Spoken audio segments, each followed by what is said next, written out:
Sainte-Catherine, applaudissez-vous. Oui, vous vous êtes pas perdu en chemin, bravo. C'est très beau ici. Non, mais merci beaucoup. On voudrait remercier Audrey Boutin, une autre Audrey Boutin, qui nous a contactés pour nous inviter à faire ce spectacle devant vous ce soir. Donc, merci beaucoup, Audrey. On l'applaudit. Bon, donc je suis votre animatrice, Catherine, et voici ma co-animatrice, Audrey. C'est ça, on peut... On n'est pas habitué de faire des shows, fait qu'on essaie de trouver le beat, mais vous n'êtes pas obligé d'applaudir à toutes les fois. Donc, nous sommes un podcast qui raconte des crimes 100% québécois et aujourd'hui un petit peu soviétiques. Et nous parlons aussi de café. Alors, quel café tu vas nous présenter ce soir, Audrey? Alors, ce soir, le café que j'aimerais te présenter, ma très chère, nous a été offert par Suzy. Je crois que tu es parmi nous, Suzy. Bonjour! Oh, merci beaucoup, Suzy, qui a le même nom de famille que moi. Oui. Alors, Suzy, qui nous a offert du café de la brûlerie aux 4 vents, qui est au marché Atwater à Montréal. Alors, le café que j'ai offert à Catherine ce soir, parce qu'il est délicieux, c'est le café de la Papouasie-Nouvelle-Guinée. C'était la première fois que je voyais un café de la Papouasie-Nouvelle-Guinée, alors je me suis dit que c'était un excellent café à vous recommander ce soir pour sortir un petit peu des chemins battus, des contrées du café que l'on connaît, et ne pas taper sur la table. Alors, c'est un café avec pas trop d'acidité, un café parfait juste pour se réveiller le matin, tout en douceur, pour aller s'occuper de ses enfants. Alors, c'est pour Catherine, c'est pas pour moi. Merci. Yeah. Alors, maintenant qu'on vous a présenté ce café, est-ce que vous avez tous un bon breuvage et quelque chose pour vous mouiller les lèvres? Oui? Oui, super. On va se lancer directement dans le cas que je vais vous raconter ce soir. Parce que ce soir, Distorsion ne sont pas là pour voler notre temps, alors on le prend tout. Alors, j'ai 17 pages de texte pour vous et ça commence tout de suite. Et moi, j'ai un horoscope. Oui, aussi, pour vous présenter à la fin.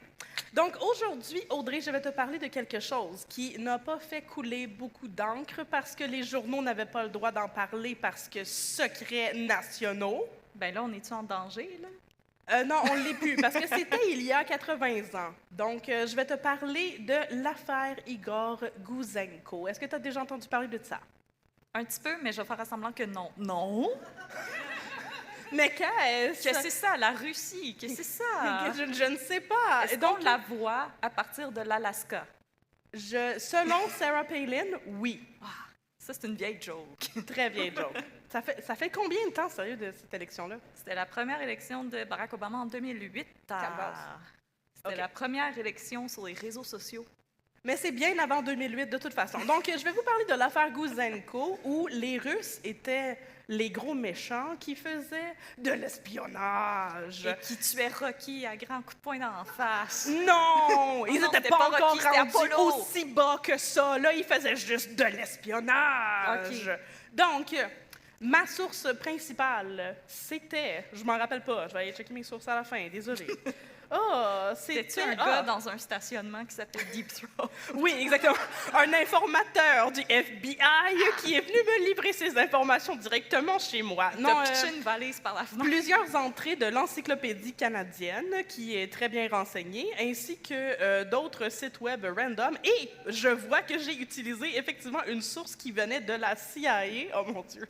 C'est génial. Et finalement, une page de Histoire du Québec, parce que ça a un lien avec le Québec. Oui, on est assez important pour se faire espionner par les Soviets en 1945. Ils voulaient la recette de la poutine. Entre autres, mais aussi des choses plus dangereuses que ça.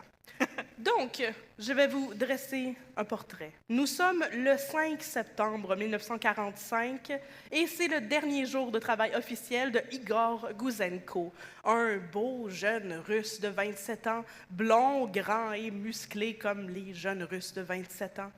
Il est un employé de l'ambassade de l'Union soviétique, ce n'est pas la Russie, c'est l'URSS, de l'Union soviétique à Ottawa, sur la rue Charlotte, et il sort de l'ambassade d'un pas un petit peu plus pressé que d'habitude, parce qu'il cache en dessous de sa chemise des documents classés, top secret. Oui. Je m'excuse, je suis occupée à imaginer Dolph Lundgren en train de marcher à Montréal. Oui, tu peux avoir cette image mentale-là. Mais donc, c'est pas la première fois qu'il subtilise des documents en quittant l'ambassade et toujours en les cachant dans son linge. Comme quoi, je sais pas, ses chemises devaient être très baggy puis personne prenait la peine de le fouiller, ou s'il réussissait à rentrer ça assez profondément que ça fasse pas chouiche, chouiche, chouiche, chouiche, chouiche quand il marche. Ses bobettes étaient profondes. Oui, ces bobettes étaient très profondes. Et ce sont des documents secrets qu'il a subtilisés, Igor Gouzenko, des preuves de communication, entre autres, entre le colonel Nikolai Zabotin, le gros méchant de cette histoire, qui est le chef de la police secrète de l'URSS, et différents informateurs canadiens qui lui refilaient des secrets d'État. Alors, du manteau aux autres aussi, là. Bien sûr, C'est toujours. des histoires Mais de aussi linge. avec des codes secrets. Je vais vous nommer ça tantôt. J'ai tous les noms de codes utilisés dans les transmissions entre le colonel de la méchante Union soviétique et les gentils Québécois. On va sortir d'ici, on va tous avoir nos pneus crevés. Absolument. Mais donc, il a des documents sous sa chemise, il retourne chez eux et il dit à sa femme, c'est le temps. Puis là, ils pognent leur petite valise et ils décident qu'ils vont quitter l'Union soviétique. Non, mais qui veulent devenir des demandeurs d'asile avec des secrets militaires. Donc, ils se rendent au bureau du ministre de la Justice, puis à la cour du magistrat, et puis au journal d'Ottawa, en disant à chaque fois « Bonjour, je suis un défecteur de l'Union soviétique et j'ai des documents top secrets. Est-ce que je pourrais vous les livrer et potentiellement avoir la protection de la police? Mais il y a un problème. Personne ne le comprend car il a un trop gros accent et aussi personne ne le croit, donc il se fait virer de bord. Alors, cette nuit-là, il retourne chez lui, tout penaud, avec sa femme, leur petit enfant de 2 ans, et aussi sa femme est enceinte jusqu'aux oreilles. Et là, quand il arrive devant son appartement qui est situé au 511 rue Somerset à Ottawa, il voit qu'il y a du monde qui regarde son appartement caché en dessous d'un arbre. En tant que personne qui a juste installé des rideaux dans son salon il y a 2 semaines, il y avait souvent des gens qui regardaient dans mon salon. Je ne sais pas s'ils pensent que je suis une espionne russe ou que j'ai vraiment beaucoup de goût en décoration intérieure. Oh, j'espère que c'est la deuxième proposition. Moi aussi. Oui, parce que là, Igor Gouzenko, il a peur un peu. Alors, il va à la place discrètement cogner chez son voisin et lui dire « Est-ce qu'on pourrait rester chez vous à ce soir? Je crois qu'on est en danger. » Et effectivement, pendant la nuit, la police secrète qui s'appelle le NKVD, c'est le Commissariat du peuple aux affaires intérieures, en russe, le Narodnie Commissariat Vnutreniek Del.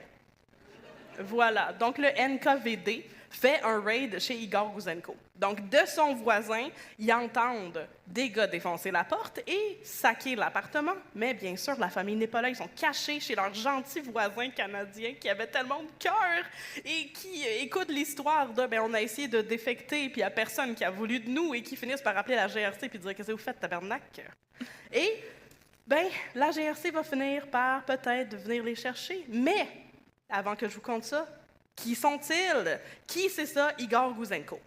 Igor Gouzenko, notre beau blond de 26 ans à ce moment-là, oui, 26, pardon, il est né à Rogatchev, en Russie, et lui, son père était un soldat pour l'Armée rouge parce que pendant la Révolution russe, tu étais comme obligé d'être un soldat pour l'Armée rouge si tu avais l'âge de le faire, parce que sinon, ça allait pas bien pour toi. Et il est mort pendant cette guerre.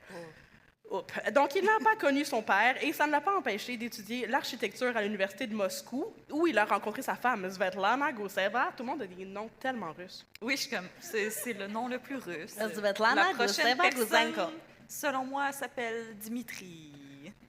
Ben non, il y a aussi comme Gorgi, là, comme oui. Georges. Là. Gorgueil, oui, il y a quelqu'un qui s'appelle Evgeny. Gorgueil plus tard, mais c'est le seul autre nom russe. Mais donc, il rencontre Svetlana Gousseva et tout à coup, la Russie, qui avait un pacte avec l'Allemagne, là, on est en 1941, tu sais, l'Allemagne nazie, déjà la Deuxième Guerre mondiale qui a commencé, mais la Russie puis l'Allemagne, il y avait comme un pacte de comme, on est chill puis on se touche pas.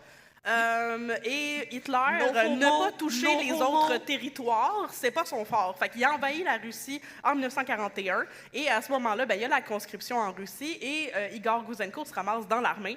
Il s'en va à l'Académie de génie militaire de Kuybichev de Moscou parce qu'il est bien smart. Il étudiait en architecture, puis là, il s'en va étudier en génie et il devient lieutenant. Et il va travailler pour la Direction générale des renseignements, le GRU, et là-bas, il devient un chiffreur. Donc, il chiffre et déchiffre des codes secrets. Ah. Ah. Donc, il devient comme une espèce de Alan proto-espion, Turing. comme Alan Turing, mais avec moins de machines Enigma. Oh là là, fait qu'un peu plus plat. Beaucoup plus. J'ai juste un papier, puis un crayon, puis des mots inventés pour présenter d'autres affaires. De quoi d'autre t'as besoin, là? T'as pas besoin de rien d'autre. Mais donc, quand il commence cette job-là de chiffreur pour le GRU, pour la Direction générale des renseignements de l'Union soviétique, il se rend compte bien vite que là, il est devenu pas mal important, tu sais, pour la Russie, puis il fait une job pas mal dangereuse, puis il pourrait, à la moindre incartade, se faire pitcher dans un camp ou tirer en arrière de la tête. Fait qu'il comprend bien vite qu'il est dans une situation qui est pas mal risquée, mettons, et il se dit « Ah, ça pourrait être vraiment le fun de quitter l'Union soviétique un jour. J'aimerais ça ne pas mourir dans des circonstances étranges. » Ça serait vraiment trippant. Alors, en 1943, il a comme une espèce de promotion. Il est affecté à Ottawa, au Canada. Oh! Oui, il va accompagner le lieutenant-colonel Nikolai Zabotin qui s'en va travailler à la nouvelle ambassade que l'Union soviétique a ouverte à Ottawa parce que là, le Canada et la Russie, c'est des alliés dans la guerre et maintenant, le Canada a une ambassade à Moscou. Oui, à Russie en général. C'est tout petit, la Russie, hein, c'est ça. Oui, Donc, oui, à c'est Moscou. mini. Et la Russie a une ambassade à Ottawa. Fait que là, Igor Gouzenko s'en va travailler là-bas, encore comme chiffreur. Fait que lui, il travaille dans un des bureaux de l'ambassade. C'est un bureau ultra secret, parce que c'est un building très normal, l'ambassade. Là, je veux dire, c'est un building administratif quelconque. Mais là-dedans, il y a, derrière des portes en double acier pour que personne n'entende, dans une pièce où il y a des barreaux sur les fenêtres et des volets en acier qui sont fermés en permanence pour que personne ne puisse regarder à l'intérieur, ainsi que des coffres-forts dans lesquels on cache les renseignements secrets à la fin de la journée, il y a les services secrets. Est-ce qu'il y a un pantry à snack? Probablement pas. Mais qu'est-ce que tu veux qu'ils mangent? C'est l'Union soviétique. Du borscht? Des vieux croutons. Non, mais c'est ça, sérieux. Ils mangeaient pas beaucoup, puis ça va entrer en ligne de compte dans cette histoire-là éventuellement, parce qu'on mangeait bien mieux au Canada. T'sais. Effectivement. On avait la poutine déjà. Déjà. Non, probablement pas. Je ne sais pas quand a été inventée Ma la mère a poutine. fait Je le nom connais de la bien les tête. choses. Non? Notre fact-checker en chef fait le nom de la tête. Bon, ben on n'avait pas encore Elle la vient de poutine. Victoriaville, fact-checker de Poutine. Les gens de Drummondville vont aller péter mes pneus. C'est ce que j'allais dire. C'est assez controversé comme opinion, ça. Mais donc, non, il n'y a pas d'armoire à snack. Et dans cette salle très secrète, il y a 5 gars qui travaillent, qui sont des chiffreurs, parce qu'il y a 5 branches au service de renseignement. Il y en a une branche qui concerne toute la business de l'ambassade, une branche politique qui communique direct avec le Parti communiste à Moscou, une branche commerciale, une branche militaire et la branche du NKVD, la branche de la police secrète pour laquelle travaille Igor Gouzenko. Et là, comment ça fonctionne? C'est qu'il y a 5 gars, chaque gars a sa spécialité et correspond avec un gars à Moscou qui a la même spécialité, puis il parle à personne d'autre des messages qui chiffrent et déchiffrent à longueur de journée. Chaque personne a son propre code secret que les autres ne connaissent pas. Et à la fin de la journée, quand ils quittent, leur livre de décryptage avec tous les codes secrets est remis à un agent de sécurité qui embarque ça à double tour dans un coffre-fort. Comme les livres de Dan Brown. J'imagine, sans les Illuminati. Oui. Exactement. Mais donc, il fait de la job ultra secrète. Et c'est là que je peux vous dire, fun fact, des noms de code. Dans les correspondances que Igor Gouzenko devait décrypter, encrypter, shipper à Moscou et recevoir, quand on parlait du Canada, ça s'appelait les Soviets. Quand on parlait de l'ambassade soviétique, ça s'appelait métro. Je pense pas qu'il y avait il y avait pas de métro dans ce coin-là. Oui, on s'en va au métro. Métro. Quand c'était la police secrète, c'était le voisin, the neighbor. Quand c'était des passeports, ce n'était pas des passeports, c'était des souliers. Quand on parlait du Parti communiste, c'était la corporation. Et les membres du Parti communiste étaient les corporatants et les corporatantes. Étiez-vous obligé de choisir quelque chose d'aussi evil pour vous désigner? La corporation. La police canadienne, les voisins, nous autres. La corporation. La corporation. Quand il y avait de l'espionnage militaire, c'était Gisèle. Oh! Je sais pas pourquoi. Puis là, je sais pas s'ils ont choisi leur nom de code, mais le colonel Nicolas Zabotin, son nom de code était Grant.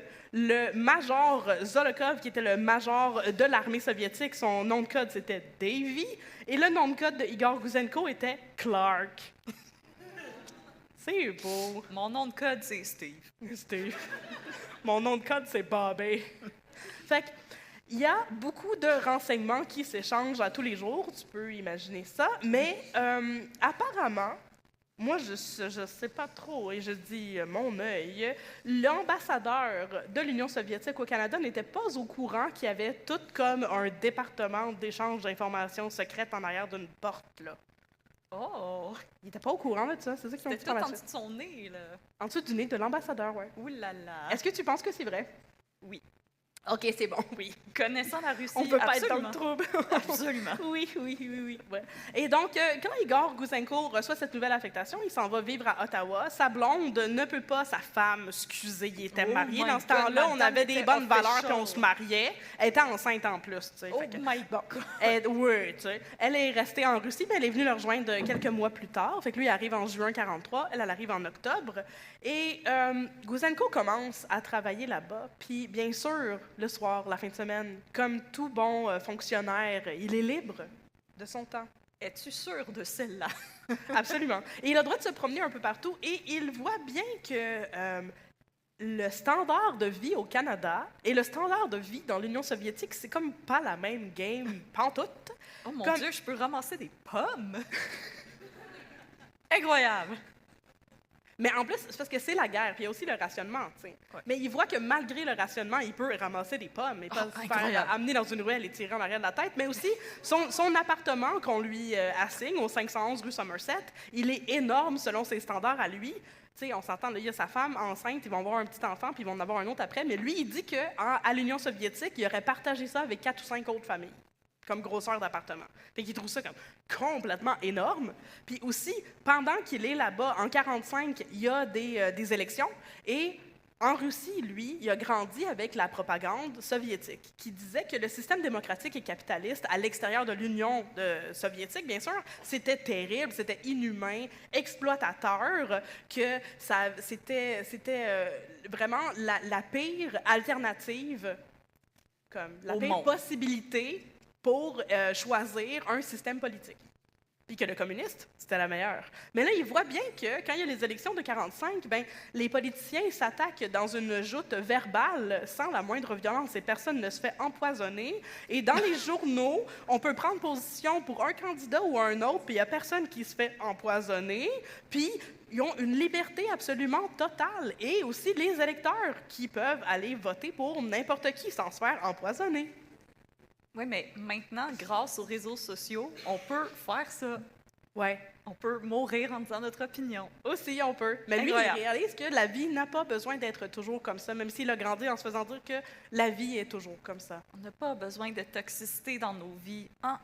Non, lui est un adepte du positive thinking. Exactement. Mais aussi, il voit que, ben, tu sais, OK, c'est la guerre quand il arrive là-bas. Il est chiffreur des chiffreurs. Il voit qu'il y a de l'espionnage qui se fait. Donc, il sait que les Russes sont en train d'espionner les Canadiens qui sont leurs alliés. Et il se dit, OK, mais peut-être que c'est pour transmettre des informations parce qu'on travaille tous ensemble pour battre les nazis. Mais il se rend compte aussi que l'espionnage prend beaucoup plus d'ampleur une fois que la guerre est terminée. Puis il se dit, ah, ça c'est weird, parce qu'on n'est plus en guerre maintenant, puis on est censé être des chummies avec eux autres, là.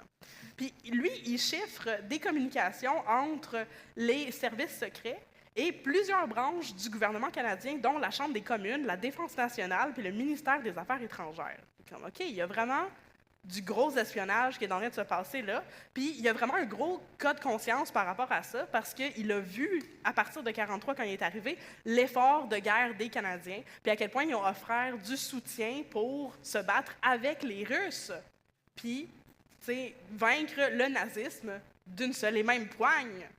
Fait que là, ça Fut un temps où les Russes n'étaient pas les ennemis. Oui, mais je viens de te dire qu'il espionnait les Canadiens pendant tout ce temps-là. C'était les ennemis pareil. Fait que, il y a comme un petit peu un cas de conscience par rapport à ça. Puis il repense à son idée de « Ah, ce serait dommage le fun de quitter l'Union soviétique. Son plan qui s'était fait quand il avait commencé à travailler pour les services secrets.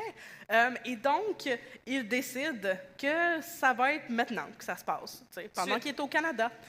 Il ne sait pas quand exactement, fait qu'il commence à partir de justement la fin de la guerre en mai 1945, qui n'est pas la vraie fin de la guerre parce qu'il n'y a pas eu les bombes puis Oppenheimer encore, mais c'est la fin de la guerre en Europe. Mais il décide de défecter, donc il commence à voler des documents, copier les documents puis les ramener en catimini pour que personne ne s'en rende compte. Il ne sait pas exactement quand est-ce qu'il planifie partir, mais là, quand il apprend qu'il est rappelé à Moscou, il se dit « Ah! C'est pas une bonne nouvelle, ça. Je suis censée être ici pendant 2 ans encore. Est-ce qu'il me rappelle là-bas pour me tirer en arrière de la tête? Non. Peut-être. Et il commence à avoir peur. Le colonel Zabotin réussit à retarder son départ parce que c'est un vraiment bon chiffreur, mais il sait que c'est inévitable. Et c'est pourquoi, le 5 septembre, qui était sa dernière journée de travail officielle, il a décidé de partir et quitter l'Union soviétique et devenir un défecteur. Donc, Bon move. Très bon move. Fait que là, de retour au présent, il est caché chez les voisins. Là, éventuellement, il y a des gens d'importance au Canada qui comprennent que Igor Gouzenko a de quoi d'intéressant à leur livrer, mais ça prend comme beaucoup plus de temps que ce qu'on pourrait imaginer, parce que, à ce moment-là, la Russie est encore officiellement un allié du Canada. Fait que quand le mot se rend au premier ministre William Lyon Mackenzie King, il y a des hésitations parce qu'il se dit si j'accepte de prendre ce défecteur puis prendre des documents soi-disant secrets, blablabla, est-ce que ça va créer un froid avec l'URSS? Peut-être comme une guerre froide. Oh! Peut-être donc, une guerre tiède. Là, elle est un peu tiède, la guerre. Elle va commencer dans le courant de cette histoire. Mais donc, le premier ministre a des hésitations, puis le mot se passe pendant ce temps-là, pendant que Igor Gouzenko attend super stressé chez ses voisins que la police se déniaise. Puis le chef de la British Security Coordination est informé, ainsi que Peter Dwyer, qui est le représentant de MI6, et Sir Stuart Menzies, le directeur du MI6. C'est les services secrets britanniques. Fait que tous ces gens-là apprennent ça, puis là, Peter Dwyer est comme « Wow, là, c'est le temps de le faire venir, ce gars-là, là, c'est important, on peut pas juste le laisser... » Il y a quelque chose d'important, là, paraîtrait que ça s'appelle le Ice Bucket Challenge. Il faut qu'on soit au courant de ça, nous qu'on aussi. sache c'est quoi, ça a l'air incroyable. Ça a l'air incroyable. Donc, 2 jours après qu'il ait quitté l'ambassade pour la dernière fois, Igor Gouzenko et sa famille, ils sont enfin ramassés par la GRC. Ils les amènent à leur... À cheval. La police montée. C'est pas très pratique pour bouger une famille puis leur valise, des chevaux. Oh my God, maudite gang de princesses. Je sais. Ils viennent de l'URSS, je pense pas qu'ils ont à chialer. Ils ont pitché dans le dos d'une carriole, puis ils étaient comme « Venez-vous-en, là. » Puis eux, ils étaient comme « Wow, on peut être assis. » Donc, pendant ce temps-là, ils vont interroger Gouzenko, et pendant ce temps-là, la GRC commence à analyser et traduire les documents que Gouzenko leur a fournis. Et ils finissent par comprendre qu'effectivement, il y a un vaste réseau d'espionnage bien bad-trippant dans le dash. Et qu'il y a des agents soviétiques de pète de sœur. Oui, et de bonbons patates. Tabac. Il y en a beaucoup des patates aussi en Union soviétique, ça coûte pas cher. Fait que, ils apprennent qu'il y a des agents soviétiques à Montréal, mais aussi aux États-Unis, et qu'il y aurait eu des communications entre Lester B. Pearson, qui est alors secrétaire d'État aux Affaires extérieures et qui va être éventuellement président des États-Unis. Non, Excusez. Oh, Non, oh, je sais oh, comme moi, oh, tu- oh, oh, oh, oh. Non, premier ministre. Ouais, je suis comme mauvais pays, là. C'est le gars de l'aéroport. Non, c'est notre gars, excusez, c'est notre gars. J'essayais de leur shipper aux Américains, mais non, il est à nous. Mais donc, il y aurait eu des communications entre lui et l'Union soviétique et qu'il y aurait eu aussi des agents britanniques, des gars affiliés au MI5 et au MI6 qui auraient transmis des informations aux maudits Russes. C'est partout, cette affaire-là. James Bond, on croyait faire confiance. James Bond est dans cette histoire. Je le sais, il faut juste attendre 3 lignes de plus, puis j'y arrive, là. Fait que, il y a beaucoup d'informations qui ont été transmises à Moscou, des infos classées et secrètes, le genre de papier où c'était écrit « brûlé après avoir lu »,« burn after reading ». Et ça, c'est vraiment un bon film. Ça, oui, je sais, puis c'est vraiment très secret. Puis, il y a aussi beaucoup de détails sur la recherche atomique et le projet Manhattan qui ont été transmis à l'Union soviétique.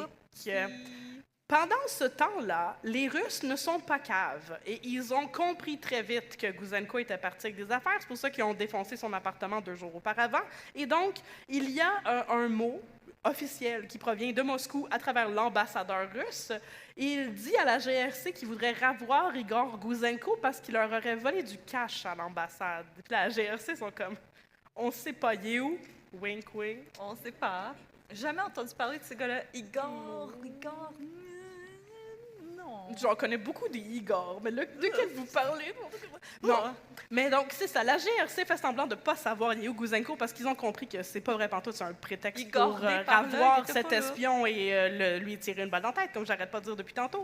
Alors, pour sa protection et celle de sa famille, Igor Gouzenko est transporté à Camp X, l'école ultra secrète de formation des espions de l'Ontario.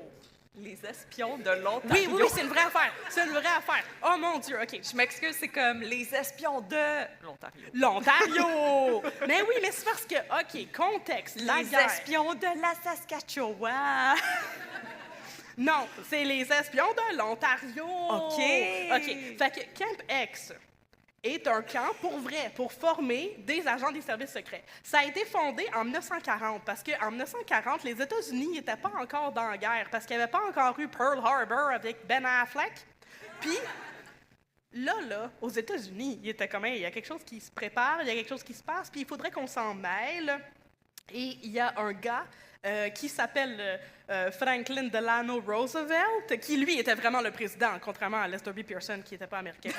Mais donc, FDR, il dit que, tu sais, il dit à ces gens là, que ça pourrait être intéressant d'avoir comme un camp pour former des espions, mais là, ils sont pas officiellement en guerre. Alors, il y a un gars qui s'était surnommé Wild Bill Donovan, fait qu'il devait être pas mal fou, qui a décidé de devenir coordonnateur de l'information et qui a fondé un camp où on pouvait former des espions. Je m'excuse, Et- mais si t'es Wild Bill, ton poste, ça peut pas être coordinateur. Oui, c'est ça sa job, coordinateur de l'information.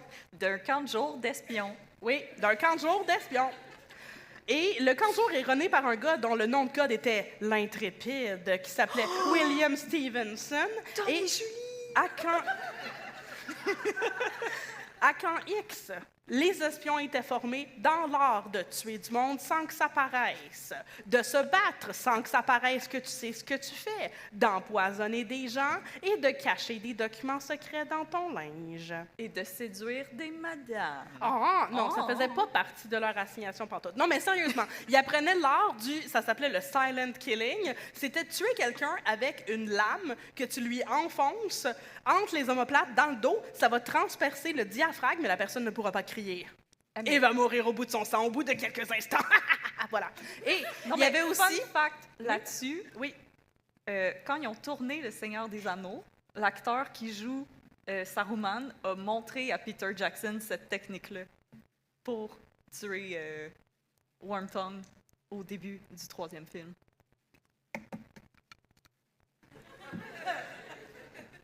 Quand tu d'accord. sais des choses sur Le Seigneur des Anneaux, tu le dis. Ouais, moi, je sais des choses à la Deuxième Guerre mondiale, fait que c'est pas ma table. mais- Chacune notre lore. Merci beaucoup. Exactement. Oui, chacun notre lore. Donc, tuer le monde silencieusement. Aussi, pour vrai, se battre sans que ça paraisse que tu comprends comment te battre. Fait que si tu entres dans un fist fight dans un bar, tu sais, d'avoir l'air de comme... Puis, tout à coup, le gars, il est mort à terre, mais t'as eu l'air de juste un tweet qui faisait n'importe quoi au lieu d'un agent secret. Je sais pas ce qui se passe. Je suis Patrick choisi. Roadhouse. Roadhouse, c'est ça, exactement. Mais donc, une des personnes qui a passé du temps à Camp X est Ian Fleming, le gars qui a écrit les James Bond. Et apparemment, le dude dont j'ai oublié le nom, il y a sûrement quelqu'un qui le connaît ici, on va recevoir plein de courriels quand cet épisode va être diffusé. Le gars qui a inspiré le personnage de James Bond, ben, Ian Fleming l'aurait rencontré à Camp X. Et proche de Camp X, la rumeur veut qu'il y avait une église qui s'appelait Sainte James Bond de je sais pas quoi. Et que c'est ça qui aurait donné l'inspiration du nom du personnage de James Bond. Il servait pas du vin, il servait des martinis. Oui, shaken, Not stirred.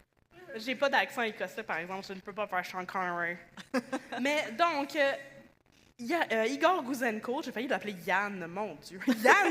Kevin Gouzenko est C'est son allé, nouveau nom il a été québécois. shippé directement à Camp X pour qu'il puisse être encore débriefé par la GRC et que sa famille soit mise sous protection policière. Fait que là, il est passé en interrogatoire par la GRC, puis après ça, ben, le FBI, les British Secret Services, le MI5, le MI6. Puis là, après ça, ben, il y a une rencontre au sommet entre ben, le premier ministre d'ici puis là, le président des États-Unis qui est rendu Harry Truman parce que l'autre est mort. Puis le premier ministre de l'Angleterre qui s'appelait Clement Attlee et aussi des agents du MI5 et du MI6. Puis là, on est dans un conundrum. Personne ne sait quoi faire. Parce que, est-ce qu'on doit... On a le choix entre, tolérer cet espionnage qui se passe en dessous de notre nez et attendre comme le bon moment pour striker, un petit peu comme qu'ils ont fait avec Alan Turing quand ils ont réussi à avoir la machine Enigma. Donc, on est capable de comprendre ce qui se passe, puis on va garder un œil là-dessus, mais on ne sait pas exactement quand on va agir. Ou mettre en danger, justement, les relations diplomatiques avec l'URSS et peut-être causer une guerre atomique. Oups.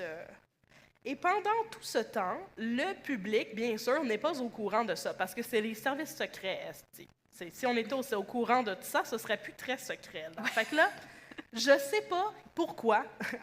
Le 3 février 1946, il y a un journaliste américain qui s'appelle Drew Peterson, qui est un animateur de radio et qui révèle à la radio qu'il y a un défecteur de l'URSS qui s'appelle Igor Gouzenko, qui a livré des documents secrets à la GRC.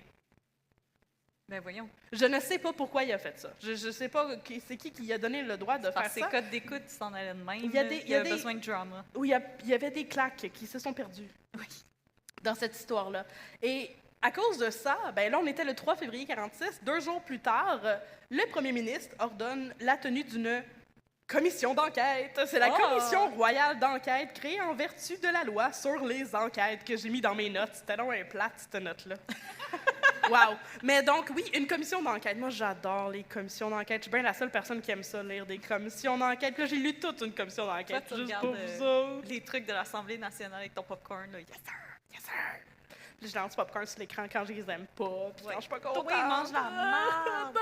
Bon, c'est comme mon Super Bowl. Mais donc, il y a une commission d'enquête qui est mise sur pied, dont le mandat est d'enquêter sur les violations de la loi possibles concernant les secrets officiels. Et elle est dirigée par 2 juges de la Cour suprême, le juge Roy Lindsay Kellogg et le juge Robert Taschereau. Le gars du boulevard. Non, pas le gars du boulevard, mais sans doute related au gars L'héritier du boulevard. L'héritier du boulevard. Et donc, ils vont passer à travers, bien sûr, ils vont passer en entrevue Igor Gouzenko, la commission, et aussi la plupart des personnes dont Igor Gouzenko va leur parler. Petit fun fact. Oui. Mais là, qu'est-ce qu'on en a à crisser, nous autres, des communistes? On est au Canada, puis ça ne nous concerne pas pantoute. Non, mais sérieusement, tu sais, on le sait, là, aujourd'hui, on le sait, que les communistes, là, c'est les gros bad guys des Américains, puis ça l'était beaucoup dans ce temps-là. Mais Yes. qu'en était-il au Canada? Le sais-tu, Audrey? Non, je t'écoute. Nous autres aussi, on haïssait ça parce qu'on était des catholiques. Et Maudit. donc, nous autres, on croyait que ben, dans la vie, il y avait nous autres, Oui. la démocratie et les catholiques. Puis là-bas, il y avait les nazis et les communistes, qui étaient comme l'équivalent. Puis Même 2 affaire. grands mots qui sont en train de détruire l'humanité. Voilà. Non, il y avait un très Oui. fort sentiment anticommuniste depuis la guerre civile russe, et c'était à cause de l'Église, et c'était aussi supporté et encouragé par Maurice Duplessis, qui détestait les communistes et qui détestait bien des affaires, Maurice, Momo. Il y avait beaucoup de choses Ouais. qui cassaient son fun à Il Maurice. haïssait le fun, Oui, il haïssait le plaisir, oui, il haïssait Les le party, enfants. les femmes, les femmes, l'alcool, oui, les cabarets, le fait que tu respires présentement. le sexe. Oh, surtout ça! Oh, surtout ça! Mais donc, en 1937, il y a une loi qui a été adoptée qui s'appelle la loi du cadenas, qui est une loi concernant la propagande communiste à l'époque et qui permet au procureur général de faire fermer tous les édifices qui ont été utilisés pour faire de la propagande communiste ou bolchevique. Et à ce moment-là, ben, il y avait un parti communiste au Québec. Donc, ça causait bien des problèmes. J'imagine. Oui, c'est ça. Mais il y en a encore des partis communistes au Québec. Oui, oui, c'est ça. Mais, J'ai hâte de découvrir aux prochaines élections si on en a dans notre quartier, parce que dans mon ancien quartier, il y en avait comme 5. oui. C'était comme les anarcho-communistes, les communistes Oui. anarchistes, les communistes pour les droits des animaux. Mais comment tu peux être anarchiste puis te présenter aux élections? C'est pas un petit peu le contraire? How dare you? Ah, OK, excusez. Mais donc, la commission d'enquête, elle va ouvrir bien vite. Donc, c'est révélé au public le 3 février 46. Le 13 février, la commission d'enquête ouvre ses portes. Non, ben c'est ça. Il commence son premier interrogatoire et il débrief Igor Gouzenko, qui devait être comme tanné de répéter la même affaire. Je veux dire, je l'ai raconté à eux, puis eux, lisez donc ce que j'ai dit. Non, raconte-le encore. Puis là, le C'est une bonne 15 histoire. février, c'est une très bonne histoire. Le 15 février, la GRC va faire une première vague d'arrestations. Ils vont arrêter 13 suspects, 13 citoyens et citoyennes canadiens et canadiennes qui sont accusés d'espionnage. Ils s'appuient sur une loi, la loi des mesures de guerre. Oh! La loi des mesures de guerre, comme que ça a fait en 1970 quand c'était la crise d'octobre, suspend toutes les libertés de tout le monde et fait que des gens peuvent être détenus pour un temps indéterminé par la police, si la police juge que c'est une bonne idée de le faire. On les avait tués finalement avec les camionneurs? Une autre version de ça, on avait eu, oui.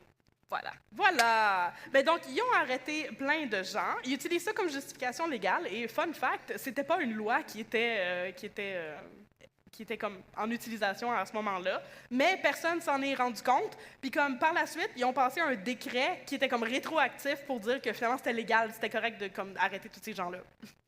Fait que J'ai changé la loi, maintenant c'est correct. tout a été arrangé après. Fait Arrangé que- avec le gars des vues. Là, le mot se passe encore, les nouvelles vont vite, et là, Moscou est obligé de faire son coming out puis de dire « Oui, c'est vrai, on vous espionnait. On a toutes vu, surtout toi, on t'a regardé. » Surtout, ouais, toi. ferme tes rideaux, toi, surtout particulièrement l'inventeur de la poutine. Tes Et petits rideaux à billes, là, cachent pas grand-chose.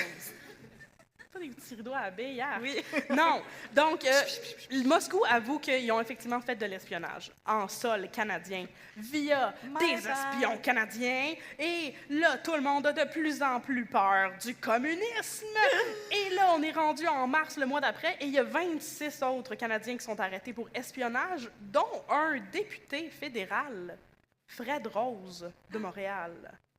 Fred Rose était député pour le Parti communiste. Ah ben, oups, hein? Ah, ben, oups! J'ai dit ça de même. Faut être plus discret.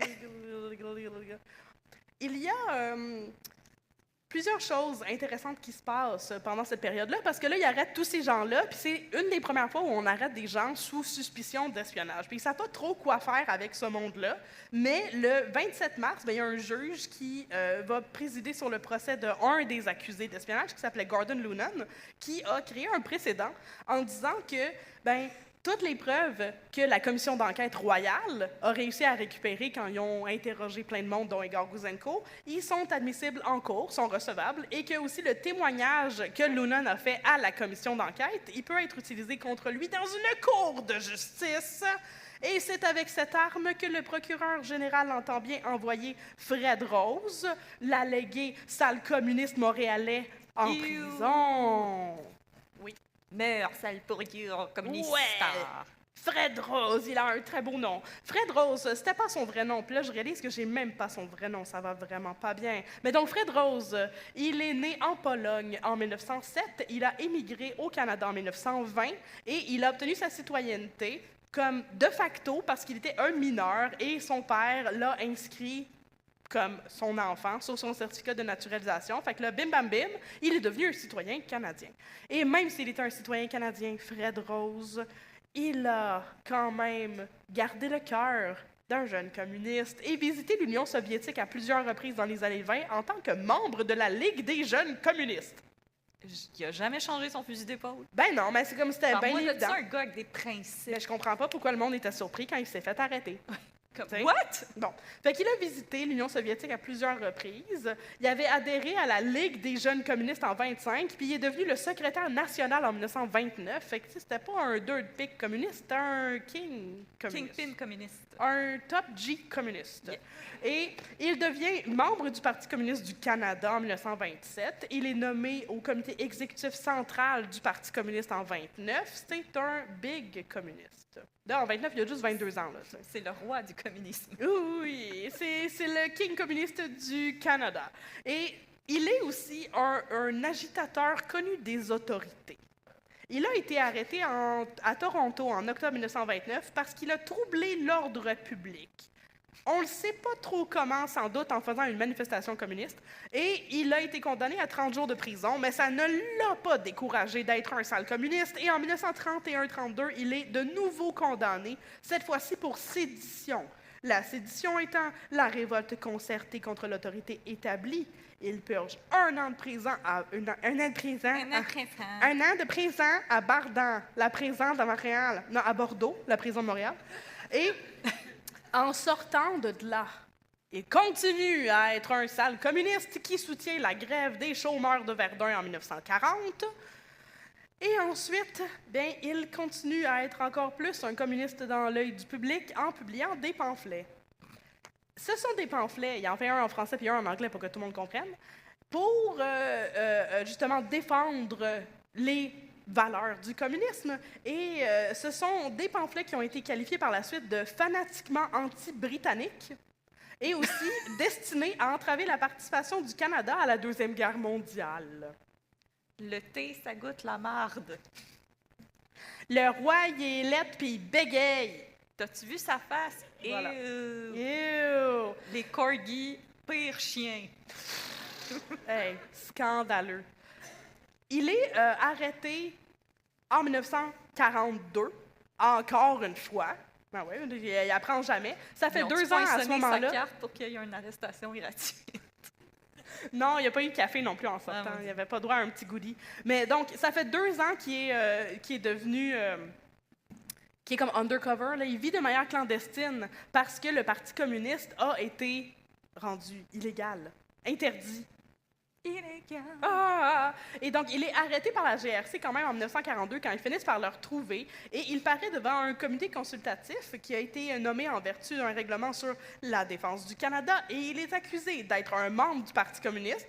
Oui. Oui. D'avoir occupé un poste officiel au sein d'un Parti communiste. Oui. OK, oui.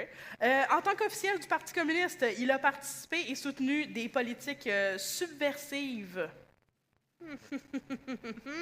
Les femmes devraient avoir le droit de voter. On ne sait pas si ça faisait partie de sa plateforme, ça. Maudit. Mais dans une brochure écrite en 1940, il s'est aussi opposé de façon déloyale à la défense canado-américaine, OK? Puis là, lui, il dit que, en fait, c'est pas du tout une alliance de défense que le Canada et les États-Unis ont fait, mais un engagement de l'implication automatique du Canada dans la guerre entre le Japon et les États-Unis. Puis c'est ça qu'il dénonçait, mais le comité consultatif était comme « ça nous dérange pas cette nuance que tu veux apporter au débat, fuck you ». Et donc, il décide qu'il n'a plus le droit d'être un communiste, mais il va continuer d'être un communiste. Et ensuite, il va être impliqué encore plus avec les communistes et commencer à leur fournir directement des renseignements, ce que Igor Gouzenko va finir par apprendre à la GRC. Puis on a fait un loop, là, on est revenu à l'histoire. Ah. Oui. As-tu des questions? Non, c'est parfait. T'es sûr? Oui. OK. Fun Je prenais fact. des notes. Là. Oui. Fun fact. Fred Rose, il est élu au Parlement en 1943 et réélu en 1945 au nom du Parti progressiste travailliste, qui était un parti communiste, pas vraiment qui s'appelait le Parti communiste, et il reste à ce jour le seul député à avoir siégé à la Chambre des communes sous la bannière du Parti communiste. Moi, je trouve que c'est un bel accomplissement. C'est le fun! Fait que Fred Rose, Oui. son procès commence en mai 46. Le principal témoin de la couronne, c'est Igor Gouzenko. Oh, oups. Puis là, à ce moment-là, Igor Gouzenko, personne n'est censé... Tu sais, on connaît son nom, mais personne n'est censé savoir sa face, parce que sinon, il serait pas bien en danger. Parce Donc, qu'il est trop beau. il témoigne en cagoule, avec un sac blanc sur la tête, avec des trous coupés, qui ça ressemble au Ku Klux Klan. C'est vrai, j'ai vu des photos. Oui, et c'est toutes les apparitions publiques qu'il va faire pour le reste de sa vie. Pour vrai, Igor Gouzenko, il va avoir un sac sur la tête. C'est un maudit bon il look. avait très peur, puis je veux dire, je le comprends, ça fait peur la Russie. Tu sais. Fait que, donc, il vient témoigner en cour, et c'est lui qui va dire à la cour que Fred Rose était un des principaux recruteurs pour le Parti communiste au Canada, avec un autre gars qui s'appelait Sam Carr, dont on ne parlera pas parce qu'il n'était pas québécois. Bon. Il était aussi responsable d'un groupe d'agents, dont un gars mystérieux qui s'appelait The Professor. Oh! Et qui l'aurait rapporté à Moscou par l'intermédiaire du colonel Zabotin des informations obtenues lors de conversations avec des officiers de retour du front européen, fait que des informations militaires puis sur l'emplacement puis les forces militaires canadiennes pendant la guerre. Il aurait aussi rapporté des informations sur une session secrète du Parlement qui se serait tenue en septembre 1944 et surtout des informations obtenues auprès du dit professeur. Mais qui est le professeur? Qui est-il? Est-ce que c'est Gildor Roy? Non. Ah, mon Dieu.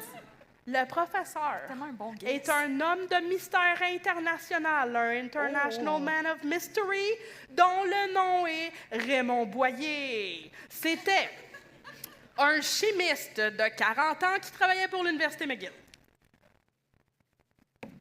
Donc, il est né à Montréal, Raymond Boyer, et il a obtenu une licence en sciences de l'Université de McGill et ensuite un doctorat en chimie. Puis là, après ça, il est allé étudier à Harvard, puis à Vienne, puis à Paris, parce qu'apparemment, c'était pas assez cool d'étudier à Montréal.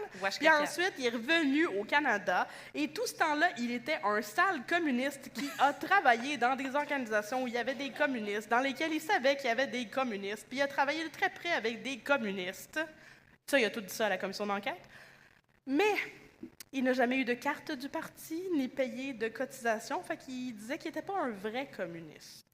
Je suis pas un communiste pratiquant. Non, exactement. Il n'était pas un communiste pratiquant.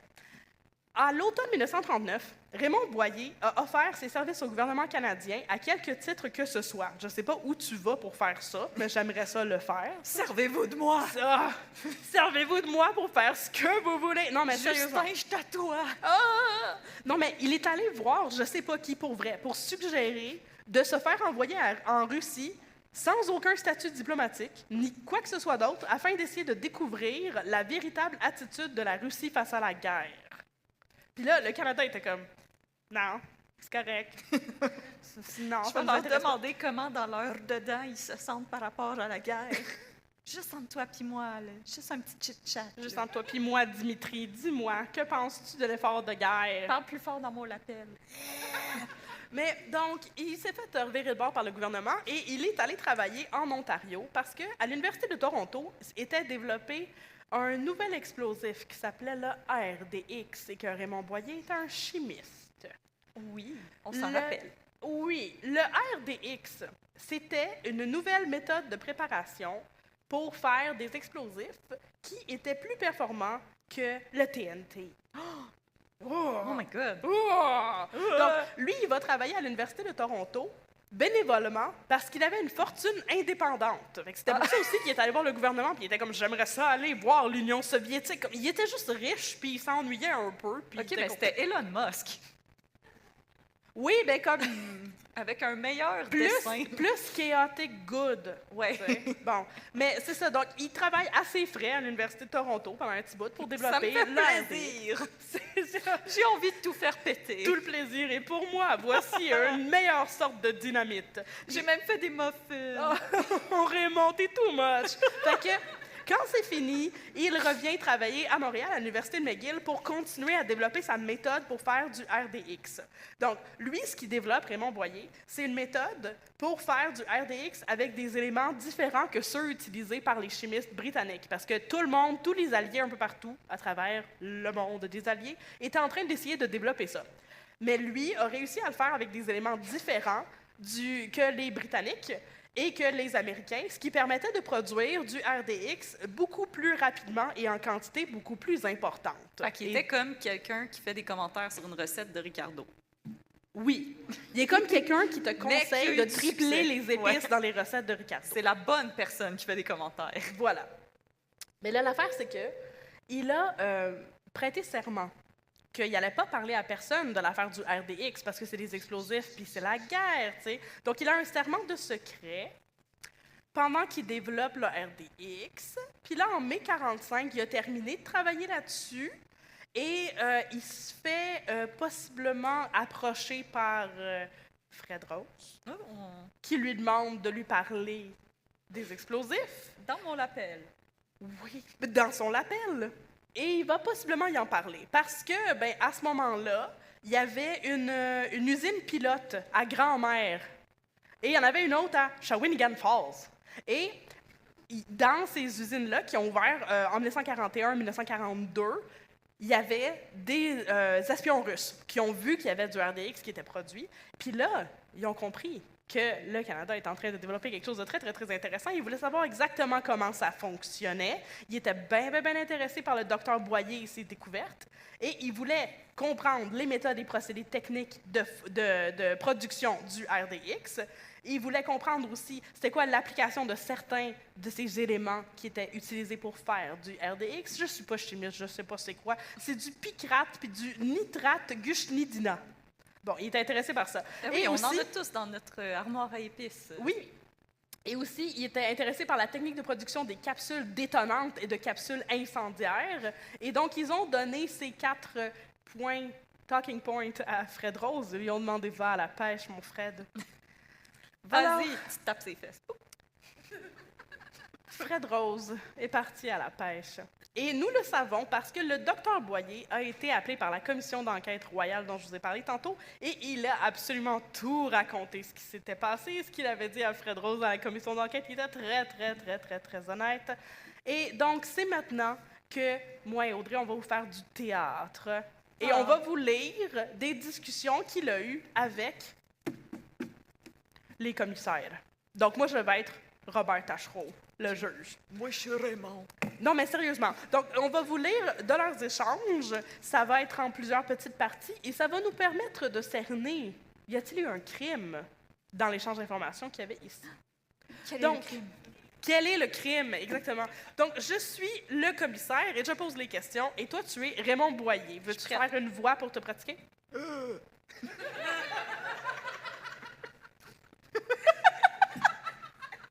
Ah, tu voulais une voix plus Pearl Jam? Raymond Boyer, c'est Dan Bigra?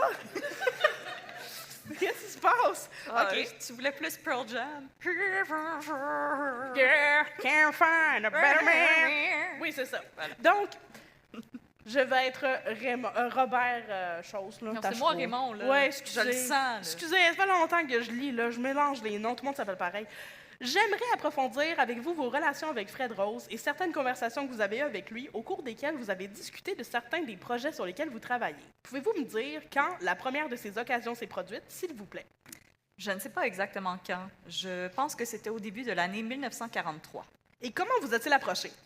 Il m'a téléphoné et m'a demandé de me rendre à son appartement et de lui révéler ce que nous faisions pour le RDX. Je lui ai dit que nous avions mis au point un nouveau procédé. Quels matériaux entraient dans cette réaction? N'oubliez pas que je ne suis pas sûre que c'est la première fois que j'ai eu ces conversations avec lui, mais je lui ai également parlé de toutes les façons dont le RDX était utilisé. Il s'agissait d'une conversation à son domicile. Oui, Vous étiez tous les deux présents. oui, sa femme était peut-être quelque part dans l'appartement. Mais elle n'a pas assisté à la conversation immédiate. Vous étiez seul dans une pièce. Oui, Avez-vous compris à ce moment-là pourquoi il vous demandait ces informations? oui, Vous étiez prêt à donner les informations que vous avez fournies à M. Rose, sachant qu'il les transmettrait aux Russes? oui. Saviez-vous qu'il les transmettrait par l'intermédiaire de quelqu'un à l'ambassade soviétique, ici à Ottawa? Je ne le savais pas. Mais vous saviez qu'elle devrait être transmise, l'information, aux Russes d'une manière ou d'une autre. Oui, Il a été très clair à ce sujet. oui. Il a pointé son lapel. Ensuite, pour bien comprendre, vous lui avez tout d'abord dit qu'une nouvelle procédure pour faire du RDX avait été mise au point. Eh bien, si je me souviens bien, c'était déjà connu. La libération avait déjà eu lieu. C'est-à-dire que les journaux avaient dit que les Canadiens avaient mis au point un nouveau procédé pour produire du RDX.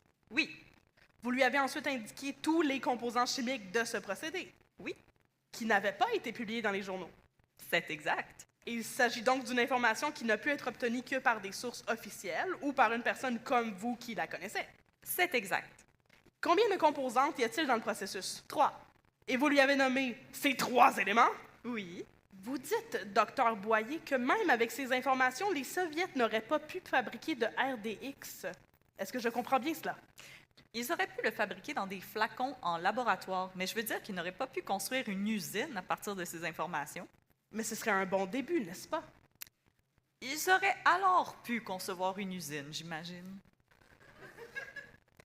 En d'autres termes, il y a différentes étapes. D'abord le laboratoire, ensuite l'usine pilote et finalement la production de masse. C'est exact.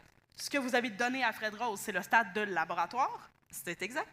Et beaucoup de chimistes russes sont des hommes de très grande capacité et de grande intelligence, n'est-ce pas? Il y a quelques doutes à ce sujet. Avez-vous des doutes quant à la capacité des ingénieurs russes? Non. Ne pensez-vous pas que s'ils disposaient de cette formule, qu'ils pourraient concevoir une usine, du moins à court terme, Oui, c'est vrai. qui fabriquerait du RDX? J'aimerais que la Commission prenne en considération, si elle le veut bien, le fait qu'à cette époque, les produits chimiques utilisés dans ce processus étaient assez bien connus, non seulement des personnes qui y travaillaient, mais aussi parce que l'usine de Shawinigan Falls était déjà en activité et qu'une fois qu'une usine commence à fonctionner, des wagons de matériel arrivent, des centaines d'ouvriers sont employés et l'on considère généralement qu'il n'est plus possible de garder le processus secret. Oui, c'est le cas pour les ingrédients, mais la formule, elle, reste secrète. La formule avait déjà été publiée. Elle était connue depuis 1904, comme je l'ai mentionné. Mais pas la formule que vous avez élaborée. Votre formule, elle n'était pas connue jusqu'à ce que vous la conceviez. C'est exact. Et vous dites que l'usine de Shawinigan Falls a été mise en service et que quiconque se donnait la peine de chercher ce qu'il utilisait pouvait trouver les 3 ingrédients que vous utilisiez. Tout à fait. En fait, un de mes étudiants qui s'est rendu à Shawinigan Falls s'est fait dire par quelqu'un qui n'était pas lié à l'usine ce qui entrait dans l'usine et ce qu'elle fabriquait. Mais ni cet étudiant, ni personne d'autre n'a pu déterminer à Shawinigan Falls, sauf de façon inappropriée, donc par espionnage, la formule du produit fabriqué. En utilisant formule dans le sens où moi je l'utilise en ce moment, donc les proportions des différents éléments. C'est exact. Et la formule, au sens où je l'utilise, cela fait partie de l'information que vous avez donnée à Fred Rose. Oui, c'est exact. Donc, il vient d'admettre à la commission qu'il a donné une formule comme une recette de Ricardo pour faire des explosifs aux communistes. Oups. Les communistes savaient que, par exemple, dans le poulet Général Tao, il y avait de la panure, du poulet et de la sauce, mais ils ne savaient pas en quelle proportion. Et Raymond Boyer leur a offert les proportions. Voilà. OK, on continue. Yay! Donc, vous lui avez également donné, si je me souviens bien, les différents modes d'utilisation du RDX. Oui, ils n'étaient pas nouveaux, bien sûr. Ils ont été élaborés par les Britanniques avant la guerre. Vous dites qu'ils ont été publiés. Non, oh non, ils l'ont pas été. Peut-être devrions-nous savoir ce que vous avez dit à Fred Rose à ce sujet. Allez-y et détaillez autant que possible cette conversation quant aux différents modes d'utilisation de cet explosif.